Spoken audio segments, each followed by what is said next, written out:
잠언 20장 26절부터 말씀 보도록 하겠습니다.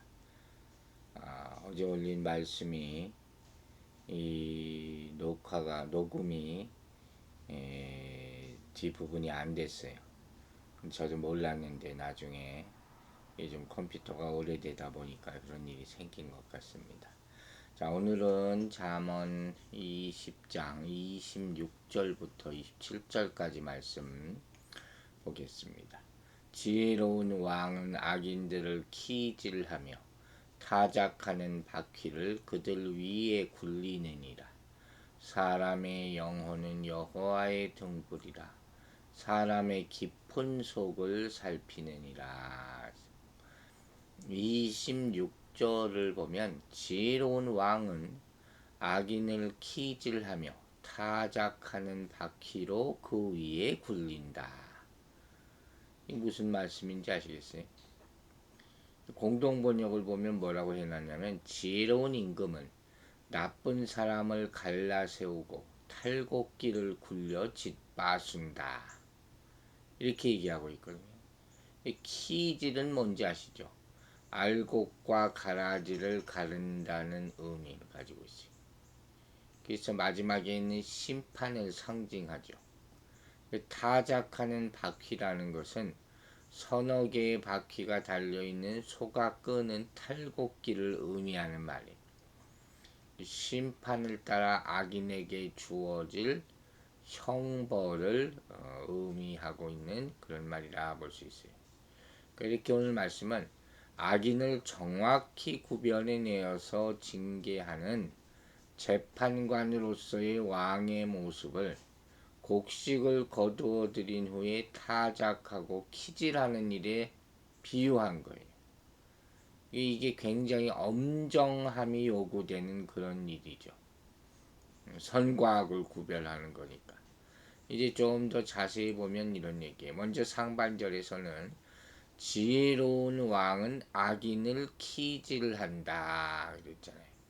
이 악인을 키질한다 하는 표현은 8절에 나오는 모든 악을 흩어지게 하느니라 하고 동일한 맥락에 놓여 있는 것이, 즉 행악자를 정확히 구별해 낸다 하는 거죠. 키질이라는 게 원래 추수한 곡식을 타작한 후에 알곡과 가라지를 가려내는 것 아닙니까? 흔들어 가지고 그 모습에 아주 정확하게 반영된 예가 열왕기상 3장 16절부터 나오거든요. 거기 보면 유명한 이야기, 솔로몬의 지혜로운 판결에 대한 얘기가 나와요. 거기서 솔로몬이 한 아이를 두고 소송을 걸은 두 여인에 대해서 지혜로운 판결을 내림으로써 친모의 권리를 확인하고 부정한 소송자를 가려내는 그런 모습을 보여주죠. 이는 악인을 키질하여 구별낼 줄 아는 지혜로운 왕이 내리는 엄정한 섭리의 대표적인 사례라고 할 수 있는 것이죠. 이제 또 하반절을 보면 지혜로운 왕이 타작 바퀴를 곡식 위에 굴린다 그랬어요. 여기 나오는 이 타작하는 바퀴는 성경에서 몇 가지 의미로 쓰여요. 병거의 바퀴, 또 우물의 도르의 바퀴, 이런 걸로 쓰이고, 혹은 은유적인 표현으로 인생의 바퀴, 인생의 수레바퀴 하는 말 쓰잖아요. 이때 다양한 용도의 바퀴를 나타내는 데 쓰이는 단어인데, 여기서는 문맥상 타작할 때 사용되는 수레바퀴로 보면 될 것 같습니다. 곡식을 떨어서 거둘 때는 곡식대를 막대기로 이렇게 치는 방법도 사용했지만, 타작 마당에 놓아둔 곡식단 위에 톱날이 박혀있는 나무 바퀴를 굴려서 이삭에서 나달을 떨어내게 하는 방법을 많이 사용하는 거예요. 이런 타작 바퀴는 보통 두 마리의 소가 끌 정도로 무거운 거였거든요. 여기서는 왕이 악인을 가련하여 엄중한 형벌로서 죄악을 심판한다 하는 그런 상징을 가지고 있죠. 이렇게 오늘 본문에 나와 있는 이 말씀은 한 나라의 공평과 정의 위에 세워야 할 왕이 가지고 있어야 할 지혜와 악에 대한 단호한 태도를 묘사하고 있다. 그렇게 말할 수 있어요. 이건 국가의 왕만이 아니라 동일한 원리에 따라 공동체를 이끌어가는 어떤 지도자도 가지고 있어야 될 그런 덕목이죠. 가정의 가장도 마찬가지겠죠. 그리고 자기 스스로를 돌아볼 때도 의롭고 바르게 세워나가야 할 하나님의 모든 백성에게 요구되는 그런 자질이다. 이렇게 보면 될 것 같아요.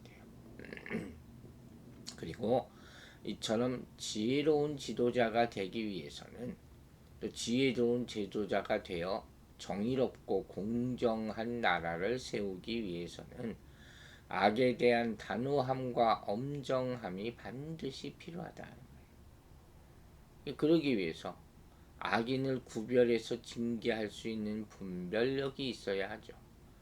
요즘 같은 세상에 정말 필요한 것이죠. 이게 바로 악을 분별하고 징계하는 영적 민감성이라는 거예요. 우리는 우리 나라를 다스리는 공동체의 지도자들이 지혜와 통찰을 가지도록 기도해야 된다는 것이죠. 지도자가 하나님을 경외할 때 악을 미워하며 악을 멀리할 수 있게 되는 것이죠.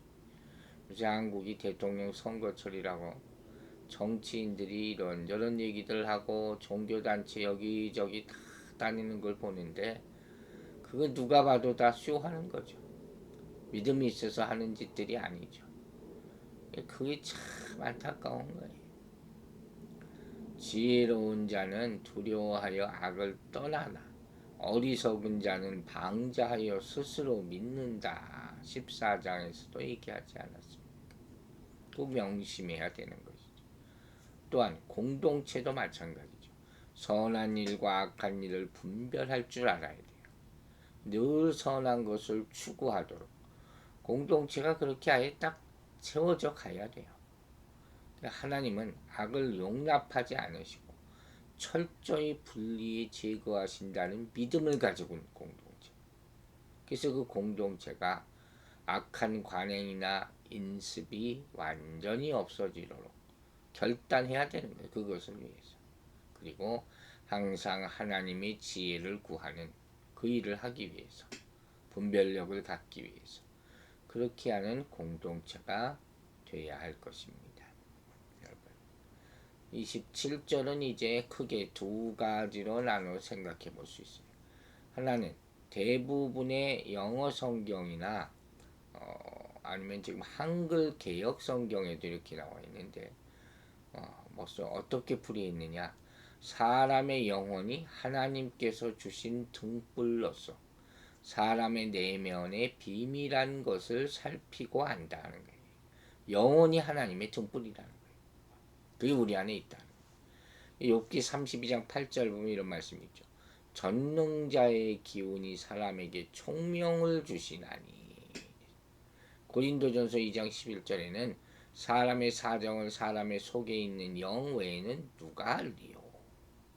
이렇게 해석했거든요. 반면에 또 하나의 해석은 이런 거예요.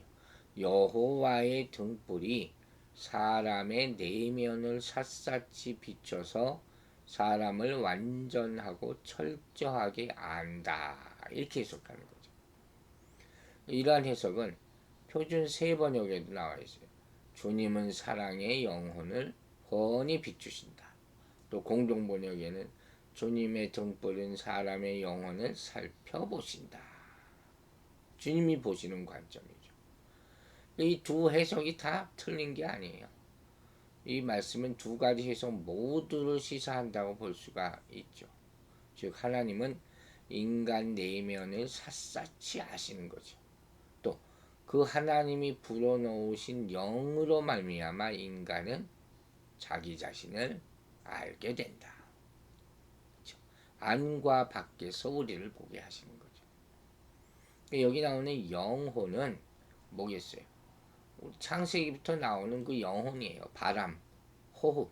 창세기 2장 7절에 이 영혼을 하나님께서 사람에게 불어넣어 주셨다. 생기라고 한글 성경에 번역되어 있는 거죠. 하나님이 사람으로 하여금 호흡하게 하셔서 그가 살아나게 되었다 하는 것을 얘기해 주는 것이죠. 이런 점에서 영혼이라는 것은 사람이 하나님과 깊은 관련이 있을 수밖에 없음을 나타내는 단어라는 거예요. 그래서 여기서 이 단어가 사용된 것도 뒤에 나오는 여호와의 등불이라는 말과 깊은 관련성을 지닐 수밖에 없죠. 그래서 영혼이라는 것이 우리 인간에게 등불과도 같다 하는 거예요. 인간 스스로를 살피고 판단할 수 있는 인간의 정신이나 또 뭐겠어요? 양심이라는 거죠. 양심이 우리 마음의 등불이에요. 또 다른 의미로는 하나님이 불어넣으신 인간 영혼을 지칭하는 것이죠. 그게 있음을 의식하는 사람이 하나님으로부터 간섭받고 하나님께 낱낱이 살핌을 당하게 되는 것이죠. 그러므로 하나님이 주인 되신 존재로 살아갈 수 있는 거죠. 이걸 깨닫고 살아야 되는 거예요. 그래서 여기 보면 사람의 깊은 속을 하는 그런 내용이 있잖아요. 이 원문으로 보면 이 은유적인 표현이거든요. 사람의 깊은 곳이라는 말은 아랫배예요. 아랫배. 문자적으로는 자궁이라는 의미예요. 배복자. 지혜 문학에서는 주로 욕망의 좌소인 사람의 내면 깊숙한 곳을 일컫는 거예요. 밖에서 안 보이는 곳이죠. 속이라 그랬잖아요. 이 속이라는 단어 자체가 의미심장한 거예요. 이 둘러싸다는 의미가 있어요. 울타리로 두르다 하는 그런 뜻에서 유래한 말이거든요. 그래서 방, 응접실 이런 걸 뜻하는 단어예요. 따라서 이것을 직역하면 아랫배 방들이라는 그런 표현이에요. 즉 사람의 내면 깊숙한 곳에는 다양한 욕망들이 도사리고 있다는 것을 보여주는 것이죠. 특히 이를 방으로 표현함으로써 이것이 좀처럼 잘 드러나지 않는 은밀한 특성을 지니고 있다. 이걸 보여주는 거예요. 사람 속 모른다 하잖아요. 그런데 하나님의 등불 혹은 하나님이 인간에게 불어넣으신 인간의 영은 이처럼 내면 깊숙한 곳에 숨겨져 있는 다양한 욕망들까지 샅샅이 살펴 알 수 있게 만든다는 거예요. 그래서 솔로몬은 인간의 악한 욕망이 하나님에 의하여 또한 자기 스스로에 의해서도 드러남을 밝히는 것이죠. 결론은 뭘 얘기하는 거예요? 악과 단절하라. 악한 것과 단절하라. 인간은 밖으로 표출되지 않는다는 이유로 그 악을 속에 감추고 살아서는 안 된다는 거예요. 왜? 이것이 바로 하나님과 자신 스스로를 속이는 것이기 때문이다. 그 얘기예요.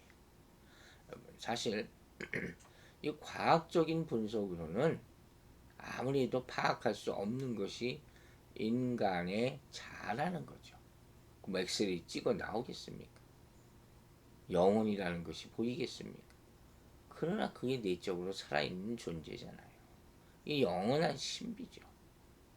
왜? 하나님께 속한 것이기 때문에. 하나님이 인간에게 불어넣은 생명, 정신, 이게 더 신비해요. 하나님이 당신의 형상대로 사람을 만드셨다고 하시는 그 부분이에요. 그게 없으면 짐승과 똑같다는 거죠. 여기를 통해서 하나님은 소통하시는 거예요. 그게 영혼이에요. 그리고 그 안에 양심이 자리 잡고 기능하는 것이죠.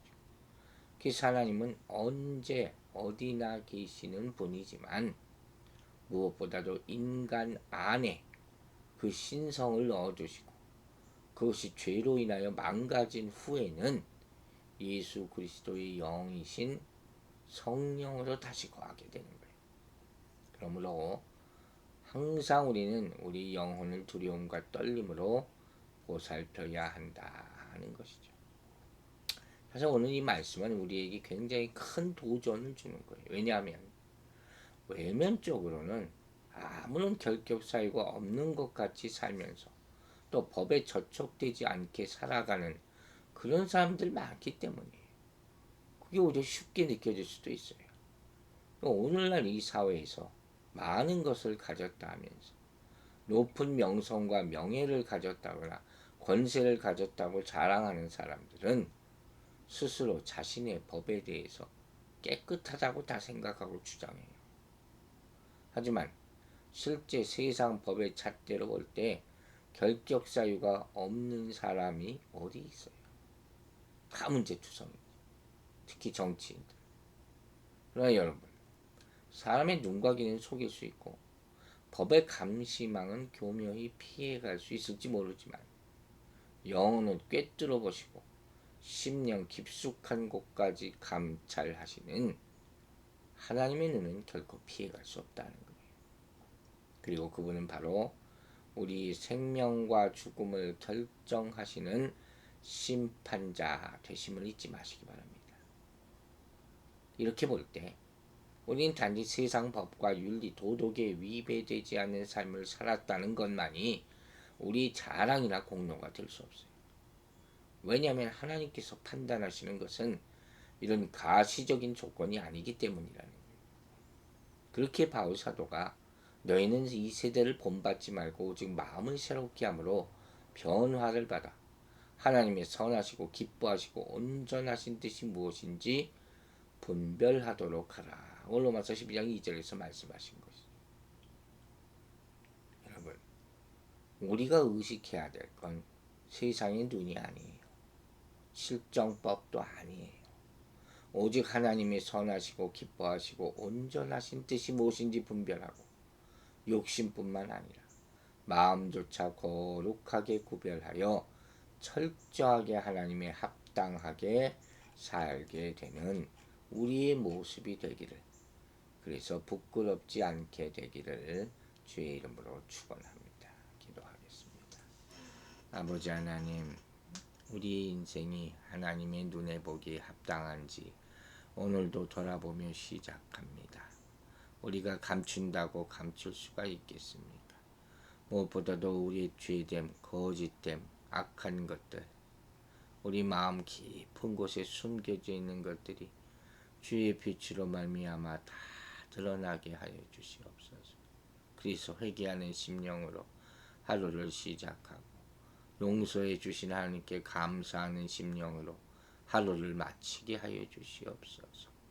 농부가 알곡과 가라지를 다 구별하듯이 마지막 심판 때에 우리가 분별될 터인데 그때 부끄럽지 않도록 항상 정의로운 일, 알곡이 되는 일, 그 길 가운데 있게 하여 주시고 그를 위해서 기도하고 또 우리 또한 그렇게 살도록 노력하는 인생이 되게 하여 주시옵소서. 오늘 하루를 축복하여 주시고 주님 가운데서 기쁘게 살도록 도와주시옵소서. 감사드리며 예수 그리스도의 이름으로 기도했습니다.